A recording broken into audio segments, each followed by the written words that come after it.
আমার তো ধরে এইভাবে ধরে গিয়ে দেবে দাঁত ফুটবে না না গালে মধ্যে ধরে গেলে দাঁত ফোটাবে না একটু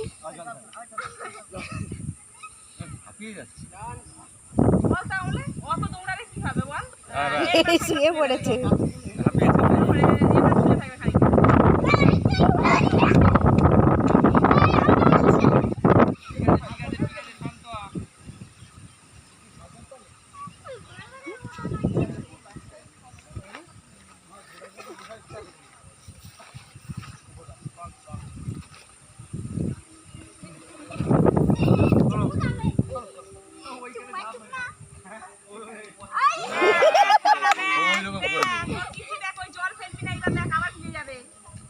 ঘাট ঘাট জল ঘাট বেশি করে